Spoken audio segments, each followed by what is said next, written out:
Halo teman-teman, selamat pagi, selamat siang, dan juga selamat malam. Ada saya kembali Aryan Surya, sahabat baik kamu dari podcast pagi di Pagar Kehidupan pastinya. Nah, ini menarik nih. Coba ceritakan kepada saya di bagian komentar sesuai dengan topik video di hari ini. Kapan sih kamu itu pernah ngerasa kesel karena diomongin orang lain di belakang? Coba ceritakan di komentar pengalaman kamu. Kapan dan seperti apa ceritanya kamu pernah diomongin orang lain di belakang? Cerita yuk di komentar, nanti saya berikan hati. Terima kasih.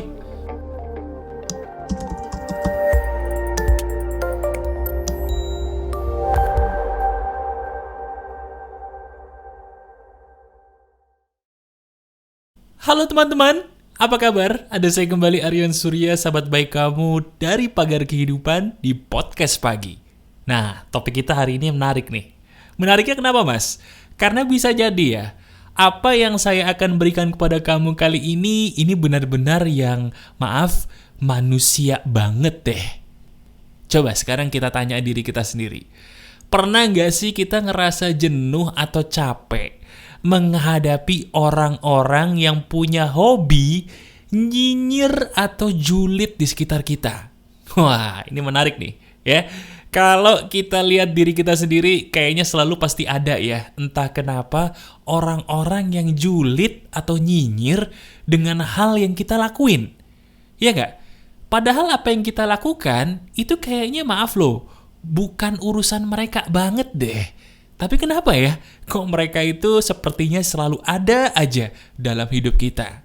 Menarik kan? Ayo deh, kita bicarain hal ini dan bisa jadi apa yang saya berikan ini bisa mengobati kamu tuh di dalam memandang orang-orang yang mendapat julukan julid mania. Iya, julid mania itu nyata. Nah sekarang gini, kalau kita bicara tentang julid mania itu apa sih, Mas? Orang yang mendapat julukan julid mania itu pada dasarnya adalah tipe orang yang entah kenapa dia suka banget ngurusin urusan orang lain, padahal belum tentu mereka itu paham apa yang kita maksud. Belum tentu mereka itu mengerti apa sih yang sebenarnya kita benar-benar lakukan gitu loh. Tapi omongan dia udah kayak orang yang paling ngerti. Pernah gak ngadepin orang kayak gitu? Nah, orang yang seperti itu adalah julid mania. Suka membuat sebuah topik yang tidak dikonfirmasi dulu kebenarannya kepada kita. Itu julid mania tuh. Ada pasti ya? Nah sekarang gini. Gimana caranya kita kalau sedang dalam keadaan udah cukup capek ngadepin orang-orang yang bernama julid mania yang membuat kita gitu ya, di dalam ingin mencapai impian tuh jadi ada kayak polisi tidurnya gitu, Mas. Saya punya tujuan besar, saya punya impian besar, saya punya sebuah goal besar, tapi kok selalu diterpa badai, dan badainya itu rata-rata julid mania itu tadi, Mas. Orang yang ngomentari saya sok tahu, mohon maaf gitu ya, tapi mereka nggak ngerti apa sih yang sebenarnya mereka komentarin. Gimana tuh, Mas, cara ngadepin mereka? Gini, kalau kita ingin mengobati sesuatu, saya selalu mengawali dengan pertanyaan, kenapa mereka julid mania itu harus ada? Nah, itu menarik ya. Kenapa orang-orang yang namanya julid mania ini harus ada sih, Mas? Apakah mereka itu, ya mohon maaf ya Mas ya, orang-orang yang punya gangguan kejiwaan, atau mereka memang adalah orang yang dulunya juga dijulitin sama orang lain? Pertanyaan itu bagus. Jawabannya adalah sederhana. Orang yang julid kepada kita itu dibagi jadi dua. Orang yang julid karena sayang, dan orang yang julid karena dia memang tidak ada hal lain yang bisa dia kerjakan. Saya bahas dulu satu persatu. Orang yang suka ngejulitin kita karena tidak ada pekerjaan, ini yang paling banyak. Oh benar, coba lihat kiri kanan kita deh, lihat kiri kanan kamu. Orang-orang yang ngejulitin itu kayaknya gak ada kerjaan lain ya. Seolah-olah hidupnya itu sudah kosong gitu. Gak ada pekerjaan lain yang harus dilakukan selain ngurusin kita. Nah, apakah orang ini sayang kepada kita? Oh tidak, belum tentu.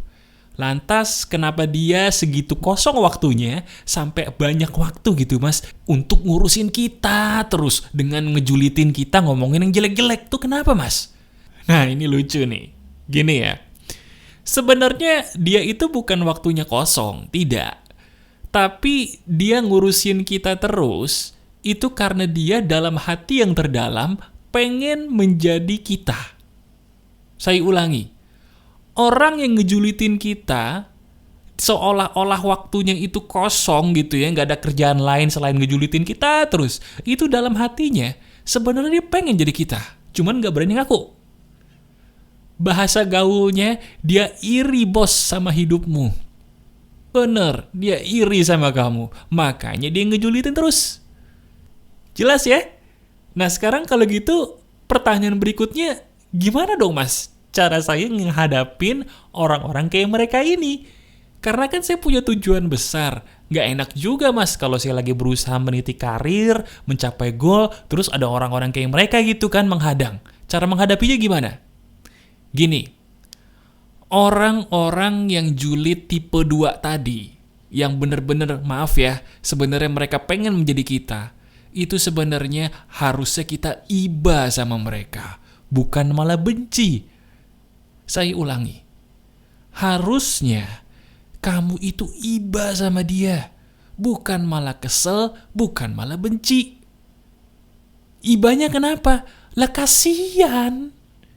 Kasihan dia itu pengen jadi kamu dan tidak mungkin bisa jadi kamu kan? Kasihan gak? Ya kasihan. Orang yang paling kasihan itu adalah orang yang ingin menjadi orang lain. Itu paling kasihan loh. Serius. Setuju gak sama saya? Iya kan? Nah terus apakah dengan iba aja itu bisa mengobati saya mas yang kesel sama dia? Padahal ya emang sih mas ya, walaupun kita iba gitu bagus, tapi kan dia tetap aja ucapannya gak enak mas didengar. Masa saya harus iba doang? Gini, sekarang coba deh saya tanya. Kalau kamu iba sama orang lain, biasanya dirimu melakukan apa sih? Anggap aja di sekitar kamu ada seorang kakek-kakek nih, udah tua, renta gitu ya, jual barang sampai malam. Kamu iba sama beliau. Apa yang biasanya kamu lakukan? Nah, betul. Minimal kamu mengirimkan doa buat dia, betul nggak? Nah, itu juga yang harus kamu lakukan sama si nyinyir golongan tipe 2 tadi. Doakan dia dengan doa terbaik, supaya dia sembuh. Mas, masa sih saya disuruh doain orang yang bikin saya jadi nggak enak tuh gimana mas? Kan susah. Loh, memang susah. Tapi itu satu-satunya jalan. Coba dites. Coba sekarang kita tes ya. Ucapan saya ini benar atau ngomong doang? Kita tes, mau nggak? Nah, ayo. Sekarang kalau bisa kamu lagi mengerjakan sesuatu nih, berhenti sejenak. Berhenti sejenak aja, nggak apa-apa. Saya akan membimbing kamu mempraktekkan bagaimana sih mendoakan orang yang nyinyir atau julid tipe kedua tadi nih. Ini menarik. Oke? Gini caranya. Sekarang coba kamu pejamkan mata. Pejamkan mata dulu kalau bisa ya. Terus sekarang diri kamu saya yakin pasti inget banget muka dari orang yang julid golongan kedua tadi. Inget dong mukanya, inget ya. Nah, inget wajahnya baik-baik. Inget wajahnya baik-baik sambil kamu memejamkan mata. Gimana rasa hati kamu? Kesel, kayaknya pengen ganyang gitu ya, maaf ya. Tapi stop. Sekarang ikuti perkataan saya, boleh dalam hati, boleh bisik-bisik, atau lebih bagus dengan suara yang terdengar telingamu. Siap? Gini. Terima kasih Tuhan, hidup saya bahagia. Tapi saya sedih. Kenapa sahabat saya yang satu itu hidupnya penuh dengan kesedihan? Saya kasihan ya sama dia. Hidupnya dia kasihan ya Tuhan. Ya Tuhan, berikan dia kebahagiaan sama seperti kebahagiaan yang Kau berikan kepada hamba. Ya Tuhan, berikan dia kelapangan sama seperti kelapangan yang Kau berikan kepada hamba. Bahagiakan hidup dia. Amin.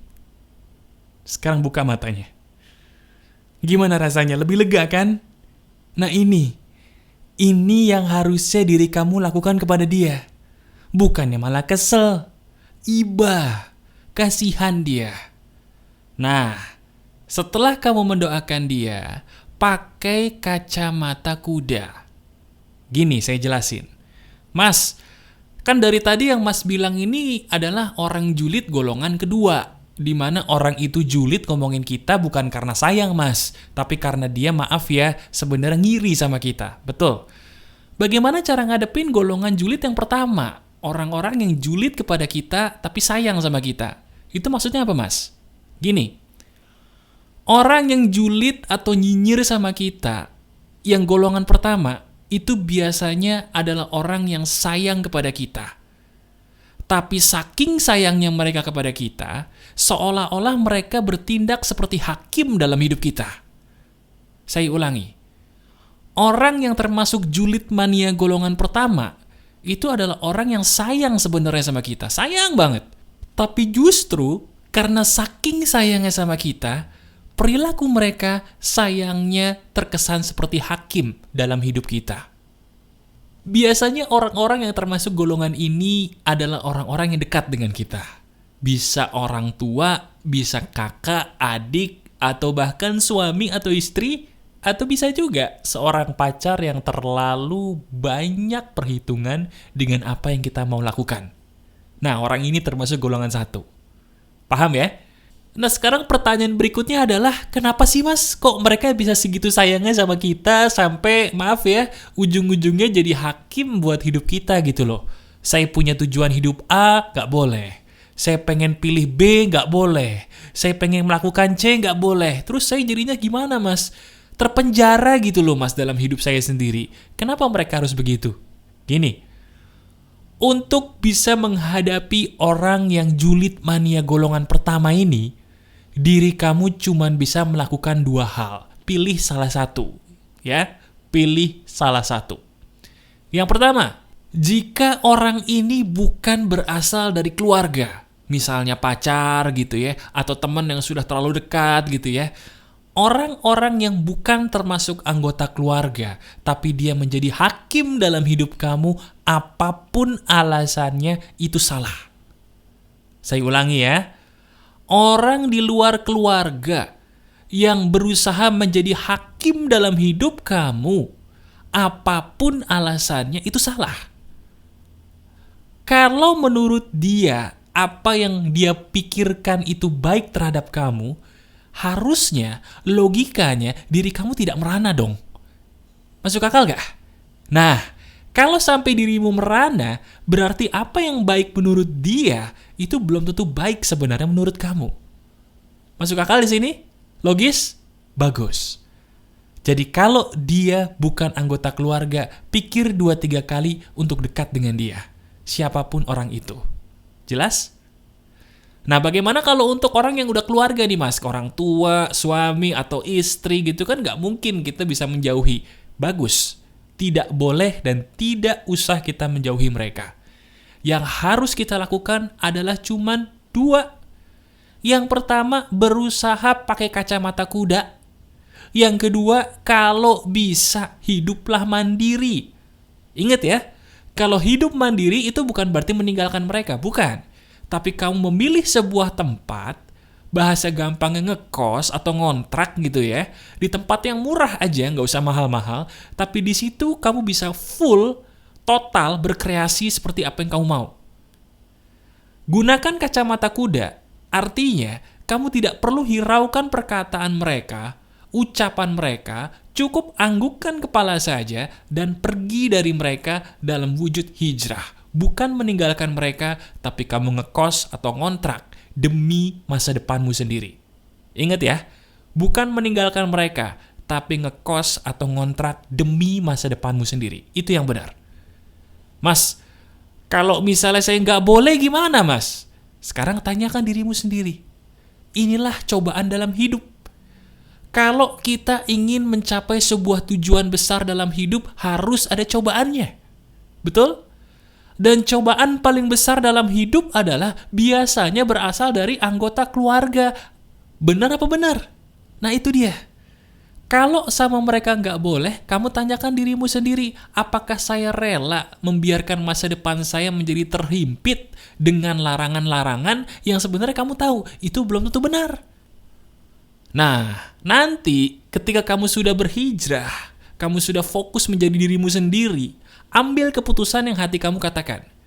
Ketika sudah ada hasil positif dari pilihan hidupmu, kamu berikan hadiah tuh kepada keluargamu, suami atau istrimu, kepada keluarga dan saudara-saudaramu tadi yang jadi julid mania golongan pertama. Kasih mereka hadiah setelah kamu menuai hasil dari pilihan hidupmu sendiri. Misalnya, kamu pengen jadi pebisnis online, tapi mereka nggak setuju. Terus jadi pebisnis online. Fokus. Ketika ada hasilnya, kamu berikan mereka hadiah. Gak usah yang mahal-mahal. Yang penting berikan mereka hadiah sebagai bukti bahwa kamu bisa loh menjadi orang yang berhasil dengan pilihan hidupmu sendiri. Ngerti maksud saya? Itu yang benar. Coba deh kamu praktekin ini. Rasakan, ternyata ini nih cara yang benar untuk menghadapi julid mania. Julid mania itu ada, tapi ini cara yang paling bijaksana untuk menghadapi mereka. Setuju? Coba kamu uji coba ya. Masih ada saya Aryan Surya, sahabat baik kamu selalu dari Pagar Kehidupan. Tetap keep the spirit, keep sharing, and keep loving. Bye-bye.